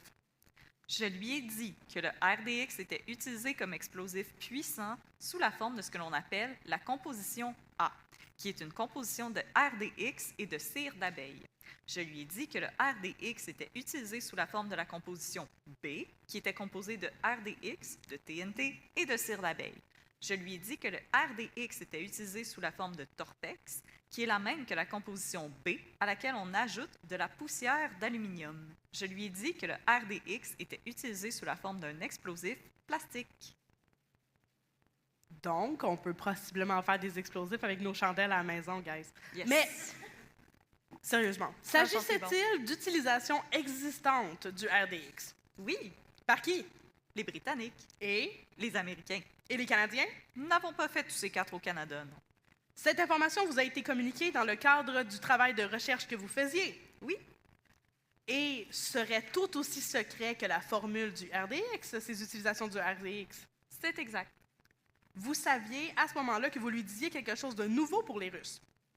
Oui, Rose prenait-il des notes? oui, Nous devons comprendre que la première fois que vous lui avez parlé du RDX, c'était à son appartement à sa demande, c'est exact. et vous l'avez rencontré plus d'une fois chez lui, n'est-ce pas? Oui, Combien de fois l'avez-vous rencontré? 3 ou 4 fois. Et au cours de ces 3 ou 4 rencontres, vous lui avez toujours parlé du RDX? C'est exact. Avez-vous discuté avec lui, Dr. Boyer, de quelque chose d'autre de similaire? Rien de confidentiel. Nous discutions du déroulement de la guerre, de toutes les nouvelles armes utilisées, de la stratégie employée et de tous les aspects techniques de la guerre. Mais rien de confidentiel. Tous les aspects techniques de la guerre, mais il savait que c'était un sale communiste! Il venait de lui livrer la recette pour faire des explosifs, et là, il venait de lui expliquer comment combiner cette recette avec des chandelles pour faire des encore plus gros explosifs. Bombe de pumpkin spice. Oui, à bonne odeur de pumpkin spice.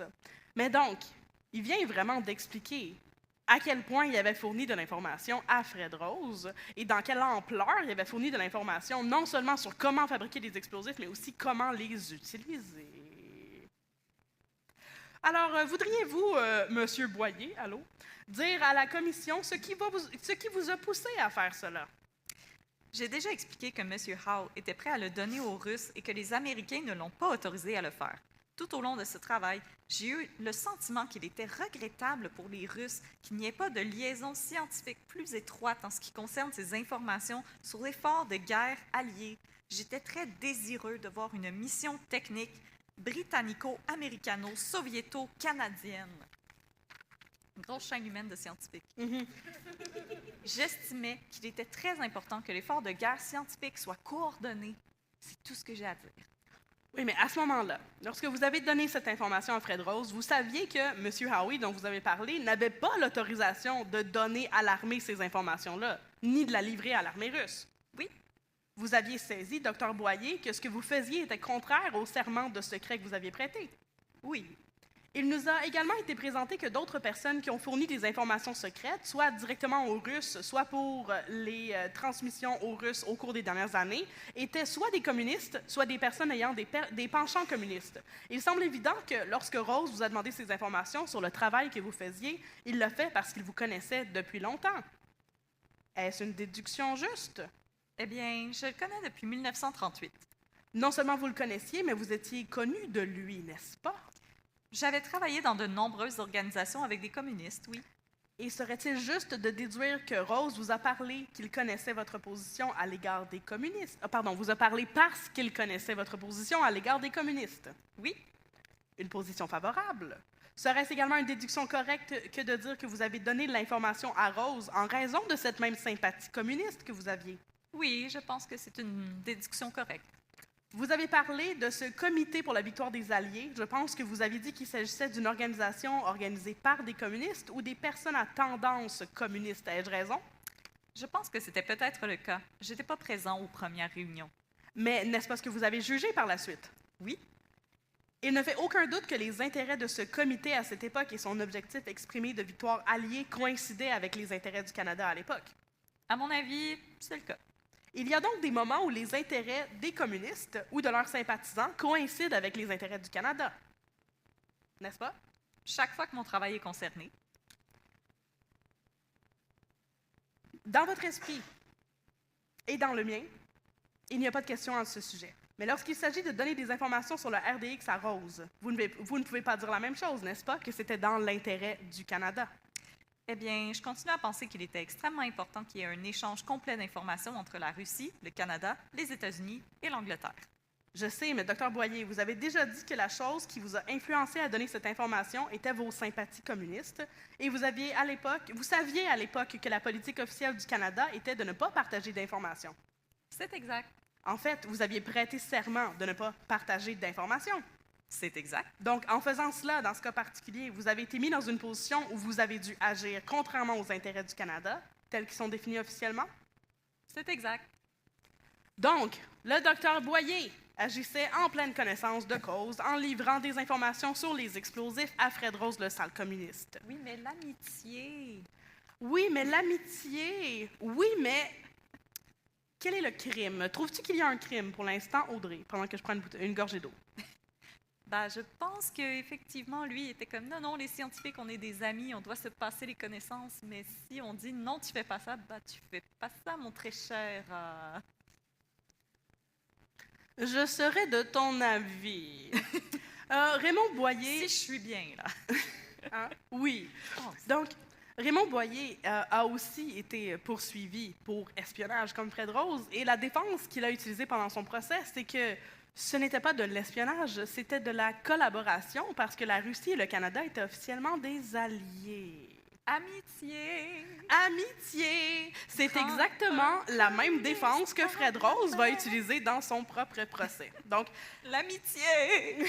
c'est l'amitié canado-russe qui m'a poussé à faire cela. Non, mais sérieusement.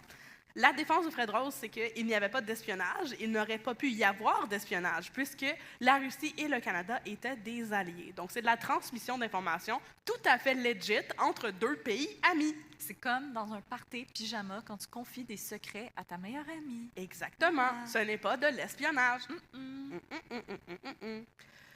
Donc, au procès, mettons que la couronne n'est pas convaincue par la défense de Fred Rose. Eux autres trouvent que c'est de l'espionnage quand même parce qu'il y a une limite à raconter des secrets à ta bestie, puis il y a certains secrets que tu ne devrais peut-être pas raconter. Par exemple, comment faire des explosifs en temps de guerre. C'est très niche comme secret. Oui, c'est très... Je sais, ça ne s'applique pas à beaucoup de gens, mais comme des fois, tu sais, quand tu es dans un party pyjama à camp X, là. Ouais. Puis là, pendant le procès, la défense de Fred Rose, qui est assurée par un maître Joseph Cohen, ils se rendent compte que ça va pas super bien parce qu'il n'y a personne qui veut venir témoigner en faveur de Fred Rose. La guerre froide est officielle maintenant grâce au speech à propos du rideau de fer de Winston Churchill qui a eu lieu 2 mois auparavant. We'll fight them on them beaches. Yes, mais c'était pas le speech qu'il a fait à ce moment-là. Ça, c'est celui qu'il a fait avant D-Day. Tu connais juste un speech de Churchill, maudite inculte. Ouais, mais tu veux-tu d'autres trucs du Seigneur des Anneaux? Fais-moi un speech d'Aragorn là, avant la grosse bataille finale. Là. For Frodo! C'est merveilleux. Incroyable. Merci, je suis satisfaite. Les gens à l'extérieur de la salle, mon Dieu, ils regardent Return of the King. Mais donc, il y a la guerre froide qui est officiellement froide et le monde ont froid et personne ne veut venir témoigner en faveur de Fred Rose. Même pas le premier ministre. Pour vrai, Joseph Cohen va jusqu'à demander à William Lyon Mackenzie King de venir témoigner pour dire que Fred Rose est un bon gars.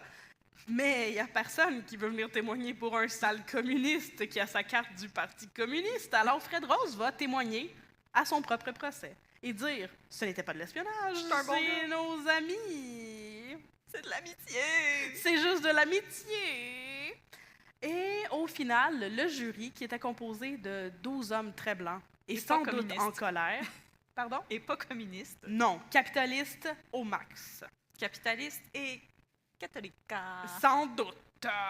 Non, mais sérieusement, le jury a décidé qu'il était très coupable d'espionnage.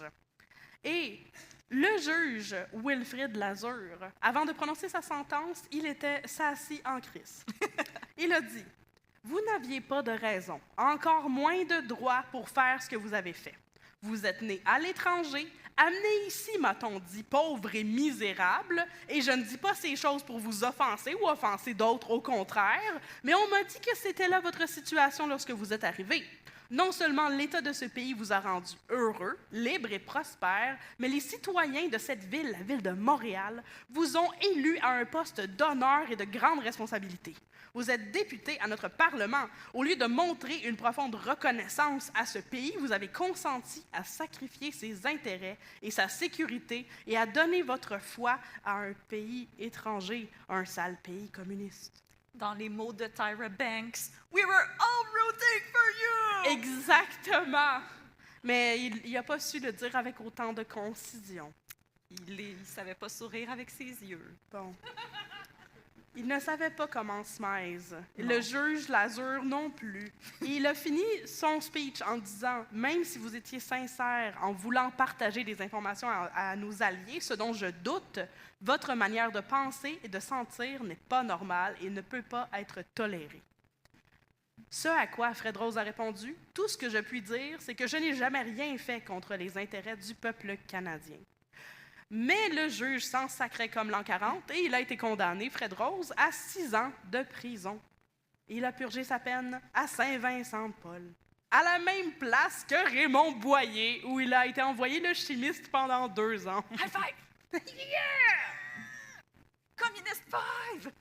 Mais il n'y avait pas de carte du Parti communiste Raymond Boyer. Puis aussi, un point of contention, il disait « Je n'ai pas fait d'espionnage, j'ai juste livré des secrets, mais il n'y a personne qui m'a donné d'argent parce que j'ai une fortune indépendante. Fait est-ce vraiment de l'espionnage? » Je pense qu'Elon Musk, ça marche comme ça dans sa tête. Je sais pas. En tout cas, probablement que Robert Tachereau, il a froncé les sourcils comme moi là, quand il a entendu ça. Il était comme, ben là, en tout cas, oui, c'est des secrets d'État pareil, là, monsieur, même si t'as pas reçu d'argent, on s'en sacre. Donc, Fred Rose et Raymond Boyer fondent la prison ensemble à Saint-Vincent-de-Paul. Et suite à sa libération, Fred Rose, il se faisait comme harcelé par tout le monde parce qu'il était un sale communiste et un sale espion, traître à sa patrie. C'est un communiste. Traître à sa patrie d'adoption. Et là, il a décidé de s'exiler en Pologne parce qu'il se faisait trop harceler et on lui a enlevé son passeport. Et quand il a demandé à revenir 20 ans plus tard, il a demandé à revenir pour assister au mariage de sa fille unique, qui était encore au Canada, et le Canada a dit non. Il est décédé seul et triste, et déprimé, et communiste. En 1983, à Varsovie, sous le pont de Varsovie. Non, pas sous le pont de Varsovie. Mais donc, S'il est mort sous un pont, c'est pas très joyeux comme fin. non, il est pas mort sous un pont, mais il est mort seul et triste et en exil à Varsovie. Et pendant ce temps, la famille d'Igor Gouzenko, ils ont reçu leur nationalité canadienne, une nouvelle identité. Ils ont eu 6 autres enfants. Et pendant toute sa vie, Igor Gouzenko a eu super peur de se faire descendre par la police secrète russe. Mais finalement, il est juste mort d'une crise de cœur à l'âge de comme 60 quelques années. C'est ça que ça fait, le stress. Prenez soin de vous. Ceci était une publicité pour le self-care. Oui. Et c'est ainsi que se termine l'affaire Gouzenko. On applaudit Catherine!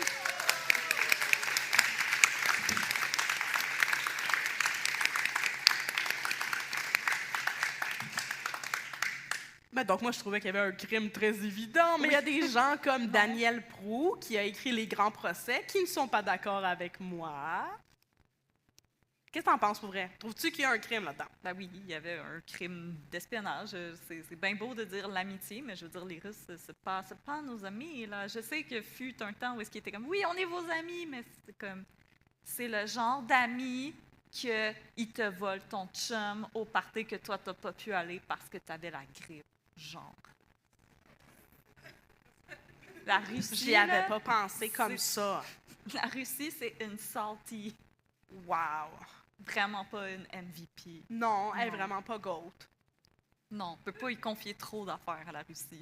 OK, mais non, c'est ça. Donc, cette histoire-là a frappé l'imaginaire canadien parce que c'était justement le début de la guerre froide. Par la suite, avec le FBI, aux États-Unis, il y a eu le mécartillisme. Ils ont arrêté plein d'espions. Ils ont pendu Julius et Ethel Rosenberg et tout le monde a eu ben peur du communisme partout, pendant très, très, très longtemps. Et tout ça, ça vient d'Igor Gouzenko et Fred Rose, un bon petit Montréalais, en fait, polonais-montréalais, était lié à toute cette belle histoire-là. Mais c'est ça. de nos jours, Daniel Proulx, qui est un journaliste qui a écrit beaucoup sur la criminalité au Québec, il était d'avis qu'il n'y avait pas vraiment eu de crime et que les gens s'étaient acharnés sur Fred Rose à cause d'un sentiment anticommuniste. Et ben, c'est pas mal ça la thèse qu'il avance dans son livre Les Grands Procès. Moi, je suis vraiment pas d'accord avec ça. Puis là, je lisais ça, son chapitre des grands procès sur Fred Rose, puis je me disais, oui, mais il y a eu de l'espionnage, il y a eu très clairement de l'espionnage. Et Igor Gouzenko, là, pour utiliser du bon slang de Gen Z, il y avait les receipts, là. Ils avaient les communications entre Fred Rose, puis Nikolai Zabotin, puis les bureaux à Moscou. Comme, il y avait toutes ces preuves de communication, puis les rapports que Fred Rose leur tapait sur les explosifs et tout ça. C'était très, très clair que c'était un espion.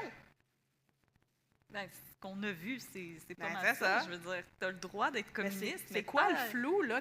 What the fuck is up, Daniel Proulx, Je là? pense que tu focuses pas sur la bonne chose, Daniel. Je sais pas, il y a peut-être eu de Daniel l'acharnement, Dan. c'est plate qui a fini en exil, mais quand même, c'est beau Varsovie, c'est pas si pire que ça. Eh oui, il a pu manger plein de pierogi. Arrosé de crème sur. Ah, tant mieux pour lui. Regardez probablement le pont de Varsovie. Il y a J'allais peu- dire des tulipes, mais je pense pas que c'est là-bas. Ça, c'est les Pays-Bas. Ouais, ça, c'est Mais- les Pays-Bas. Mais donc, c'est ça. C'est une autre histoire où je me disais, là, j'ai commencé à faire ma recherche, puis j'étais comme, ah, si, enfin, j'ai trouvé quelque chose où il y a un crime, puis c'est clair. Parce que moi, je me spécialise dans notre podcast dans les histoires où on se demande vraiment c'est quoi le crime là-dedans. Parce que c'est toujours un peu scandaleux, mais dans le fond, y a-tu vraiment eu un crime? On sait pas trop, tu sais. Puis là, j'étais comme, il y a un crime, l'espionnage, il y a un crime. J'arrive à la fin, puis là, la conclusion, c'est, ah, Fred Rose est un martyr. Et en fait, est-ce que c'était vraiment un complot? Puis j'étais comme, oui, c'en était un. Je n'accepte pas que ça ne soit pas un complot et que ça ne soit pas un crime. Je ne peux pas accepter. Non, il passait de l'information à des gens qui sont pas supposés d'avoir ces informations. Voilà. Et il y avait une usine d'explosifs à Shawinigan Falls. Ça, je trouvais Ouais. ça vraiment le fun à savoir. Fait que le Shawinigan, ils vont avoir comme slogan de ville, c'est explosif! Bon, alors c'était la fin de mon cas. Merci beaucoup. Est-ce que maintenant tu vas nous lire l'horoscope? Mais bien sûr! Mais là, ça va pas être un horoscope de comme est-ce que j'ai trouvé l'amour? Non. Ça va être un horoscope pour vous aider. Mais est-ce que je vais trouver l'amour? Ben là, j'espère que tu as 2 enfants avec. Ça se peut. Je te le souhaite. Tant Écoute, mieux. je vais pas dire d'autre chose, il est assis dans ma Oui, face. c'est ça. Bon, j'allais faire une joke. Est-ce que je vais retrouver mon chum en sortant de la salle et je le vois, il est assis là. Allô? Ok. J'aurais pas trop de misère à le retrouver. Oui, vas-y. Fait que ça va pas être un horoscope. Est-ce que j'ai trouvé l'amour? Ça va être un horoscope. Est-ce que j'ai trouvé mon costume d'Halloween? Ah oui! Parce que l'Halloween s'en vient. Ma gang de schnappants. Dans 3 semaines, Oui, oui. quasiment. Fait que dépêchez-vous, là. Ça se pourrait que demain, vous deviez aller au Homer de Serre. Alors, bien le bonjour, nouveaux et nouvelles convertis aux horoscopes caféinés. Comme on se retrouve? Alors. Rassurez-vous, les astres le savent que la Rive-Sud, c'est pas si loin de Montréal. Ah. Alors, quoi de neuf, Sainte-Catherine? Profitez-vous bien de l'automne? Je vous interromps tout de suite, ça m'intéresse pas vos photos d'enfants qui ramassent des pommes. Ah! Je viens, en fait, pour vous dire d'accrocher vos crocs avec de la broche, parce que présentement, Mercure est en Scorpion. Ça me fait peur, cette image d'accrocher ses crocs avec la broche. Oh! Alors, je sais qu'en surface, Mercure en Scorpion, ça sonne très black metal dans le dash, mais en réalité, ça signifie qu'on va tous développer un esprit analytique et le désir d'aller au fond des choses. Autre que de se promener en faisant et en disant élémentaire, mon cher Watson, en se frottant le menton jusqu'à ce qu'il pogne en feu. On va chercher à mettre fin aux grands mystères de la vie, comme Hein? d'où venons-nous? Ah. Pourquoi c'est toujours mon autobus qui est en retard? Et c'est qui remplit jamais le filtre Brita quand il reste juste une demi-glou? Et pourquoi c'est tout le temps mon chum? Ah! Toi aussi, tu trouveras pas ton chum en sortant, je pense. Non, il va juste partir. Ah, voilà. Mais le plus gros mystère auquel nous trouverons la réponse ce soir, ça va être c'est quoi votre costume d'Halloween cette année? Ah! Laissez-moi mélanger mes cartes de thé et zioter ma boule de tarot. Je sens que je risque de vous être bien utile. Ta boule de tarot, Ma boule de tarot, c'est-tu une joke? oui. Je connais pas ça, l'ésotérisme. Je savais pas si ça existait pour vrai ou non. Mais non, toi, t'es une scientifique comme Raymond. Oui, exactement, comme Raymond Boyer. Raymond, le scientifique millionnaire J'ai absolument Playboy. tout compris sur comment on fait des explosifs. Là. J'ai absolument tout compris. Ah, et sachez que si vous n'êtes pas satisfait de votre choix de costume, faites des fuck you aux astres et non à moi. Alors, commençons avec le premier signe du zodiaque. Le bélier. Pourquoi c'est le premier signe du zodiaque? Je le sais-tu. Mais c'est pas le premier mois de l'année. Je sais, mais c'est le premier signe du zodiaque. Qu'est-ce- C'est le bélier. C'est parce que c'est ma sœur, c'est la personne la plus importante dans cette salle ce soir. Alors, l'influence de Pluton vous donne envie de vous concentrer sur vos ambitions et de ne plus vous laisser distraire par vos fantasmes. Pour cette raison, le costume idéal pour vous, c'est un gros Christ de costume gonflable de T-Rex ou de licorne. Oh, wow! Un costume idéal pour vous assurer que personne n'ait envie d'avoir du sexe avec vous. Sachez que ça vient avec une petite fan à l'intérieur, un fun fact que vous allez pouvoir partager avec tous ces gens avec qui vous n'aurez pas de sexe. Je suis tellement confuse, je m'attendais pas à ça partout. OK, oui. Taureau, Ouais. Mars en sextile vous pousse à vous dépasser et à vous faire entendre. Si vous n'avez pas peur de vous mettre les pieds dans les plats, le succès est à portée de main. Pour refléter votre carte astrale, déguisez-vous en propriétaire d'immeubles sur le plateau Mont-Royal. En plus d'être le costume le plus terrifiant de votre party, vous pourrez rénovicter vos amis des toilettes quand vous avez envie de pisser et vous saurez enfin c'est quoi l'accès à la propriété. Ah! Attention, C'est inspirant. manifestants qui souhaitent votre mort, non compris. Ah. Les Gémeaux! Cette semaine, de nouvelles perspectives vont vous mener vers des chemins encore inexplorés. Profitez-en, déguisez-vous en Youpi. En plus de faire plaisir aux fans de baseball et de hockey, vous n'aurez pas à avouer tout de suite ce que vous êtes vraiment, un furry. Et si on vous pose des questions sur vos choix, vous pourrez toujours vous défendre en disant que non, vous n'êtes pas un furry. C'est parce qu'il est grand que vous trouvez Youpi vraiment sexy. Cancer. L'entrée de Mars dans votre signe réveille vos neurones et vos papilles gustatives. Vous aurez besoin de faire preuve d'un brin de créativité, mais pour l'Halloween, je vous recommande de vous déguiser en commentaire sur des recettes de Ricardo. Ah! Remplacez le blé d'Inde dans le pâté chinois par une plante araignée et le chocolat d'un gâteau au chocolat par votre diplôme du HEC. En plus que votre costume sera # le meilleur, tout le monde saura tout de suite que vous avez un problème avec l'autorité et un furieux manque de loisirs. Est-ce que ça se congèle? C'est une recette d'œufs brouillés. Oui, Lion. mais est-ce que ça se congèle? Oui! Lion Ah, allô?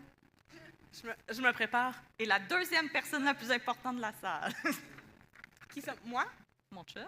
Ah, moi? Non, toi, t'es au-dessus de tout le monde. Ah! De nombreux changements s'annoncent. OK. C'est difficile, mais si vous demeurez disponible pour les accueillir, Non, tout ira mieux. non, Pour symboliser vos difficultés à laisser aller le passé, non. déguisez-vous en plat Tupperware barbouillé de orange par un vestige de sauce à spaghetti. Oh, wow! C'est un beau projet de bricolage.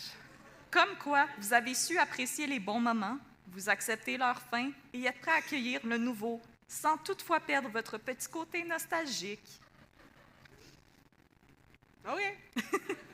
Vierge. Pour vous, le mois d'octobre invite à la discussion et aux mises au point. Ce costume est un brin controversé, mais soyez un ours avec moi. Déguisez-vous en l'arbre raciste qui a coûté sa carrière en Guillaume le Métivierge. Et, comme Isabelle Richer, profitez-en pour donner votre version des faits. Qu'est-ce que vous faisiez sur le chemin de Guillaume le Métivierge? Est-ce que ça fait longtemps que vous êtes un raciste? Est-ce que c'est vrai ce qu'on a entendu dire, que vos racines ne sont point implantées au Québec? Discussion intéressante à venir. OK. Balance, bonne fête, c'est votre saison. Ça a l'air d'une gang de costumes de Theater Kids, ton affaire, parce qu'il n'y a rien qui est accessible. Là. Ça demande beaucoup de skills de bricolage. Là. Je sais pas si... Pensez-y. OK. Balance, Ça y est. C'est pas le costume, c'est l'essence du costume. Représentez l'essence du costume. OK, parfait. Balance. Ça y est, vous êtes prêts à vous lancer de nouveaux défis et à affronter la critique. Peu importe ce qu'elle a à dire, incarnez une personne qui a aussi fait preuve d'audace cette année, Ray Gunn, la Breakers australienne qui nous a livré une performance de calibre enfant de 7 ans qui a composé une chorégraphie sur du Taylor Swift. Mais avec la confiance en soi d'un Jay du Temple avec ou sans cheveux. Lâchez-vous entre vos moves de danse et Mégalopolis. Je sais pas c'est quoi l'affaire la plus weird. Scorpion! Mars forme un trigone avec votre soleil natal. What? Je sais pas ce que ça veut dire, OK. mais attendez-vous à une période très constructive sur le plan professionnel.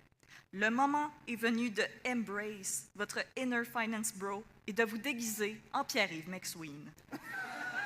Plaisir garanti quand vous allez slapper les bières hors des mains de vos amis ou prendre des bonbons direct dans les sacs des enfants en criant « En as-tu vraiment besoin? »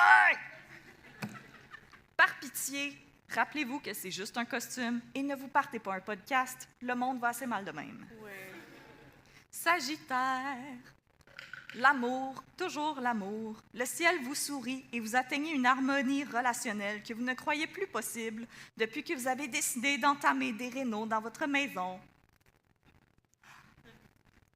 Pour célébrer votre amour, faites chier tout le monde en optant pour un costume de couple qui fera rouler des yeux votre entourage. Sel et poivre, moutarde et ketchup, ding et dong, que de belles histoires d'amour qui nous inspirent encore aujourd'hui. Une chance que vous avez retrouvé l'harmonie dans votre couple parce qu'à bien de même, personne ne va vouloir vous parler. Capricorne, le transit de Mars à l'opposé de votre Soleil vous incite à vous concentrer sur vos projets personnels, vos ambitions et vos envies de faire des fuck you à tout le monde autour de vous parce que c'est vous la personne la plus importante. Ah! Quoi de mieux pour représenter à quel point vous n'avez rien à chier des autres que de vous déguiser en restant de poisson réchauffé dans un micro-ondes? Ah! Avec du brocoli, bien sûr. Bien sûr. Mhm. Le costume idéal pour les introvertis. Aucun small talk et on va vous applaudir quand vous allez partir. Ah! C'est beau! Verseau.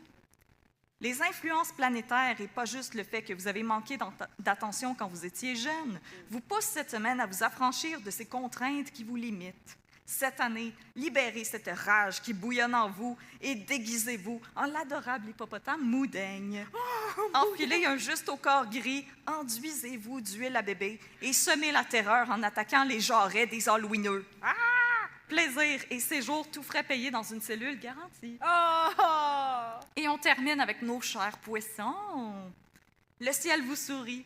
Des rencontres se pointent le bout du nez. De nouvelles amitiés risquent d'éclore. Le moment est parfait pour un costume de groupe. Profitez du Black Friday dans le sex shop de votre quartier. Faites le plein de menottes et forcez, non, persuadez une couple de vos amis à faire la plus longue chaîne humaine de l'histoire des chaînes humaines. Ah! C'est beau! J'avais peur que tu allais faire des jokes de P. Diddy puis d'huile à bébé. OK, merci. Non, ça, c'était off the table. Ah! Splendide. Et si vos amis hésitent, promettez-leur que c'est pour la paix dans le monde, c'est pas pour un kink. Vous êtes une bonne personne. Merveilleux. C'était votre horoscope de l'Halloween.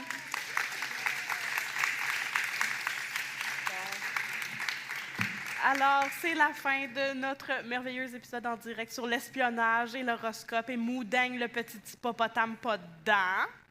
J'en reviens pas que t'as pas parlé de Pesto, le gros pingouin. J'aime mieux Moudaigne. Non, Pesto, il a l'air tellement doux. Mais j'aime mieux Moudaigne. OK, d'abord. Mais donc, nous sommes Un peu de crime dans ton café. Vous pouvez nous suivre sur Facebook @un peu de crime, sur Instagram @un peu de crime dans ton café. Nous avons une boutique Etsy de la merveilleuse marchandise, dont 2 tasses qui nous restent à vendre pour la modique somme de 20$. Fait que si vous les Ce voulez, soir seulement. venez nous voir vite. Il en reste rien que 2, puis on veut vraiment pas Pas de retourner bataille, chez s'il nous vous avec. Et donc, si vous nous avez aimés ce soir, laissez-nous des commentaires sur Facebook. Allez nous mettre des belles évaluations sur Apple Podcasts puis sur Spotify. Venez nous donner un bec Merci. sur la tête. Ben non, peut-être pas, là. J'ai le rhume, là, fait que venez peut-être pas, là, je veux pas vous le donner. Mais je vous aime pareil. Merci infiniment d'avoir été là ce soir. Ça nous a fait plaisir de vous raconter des belles histoires. À la prochaine. Merci beaucoup. Merci!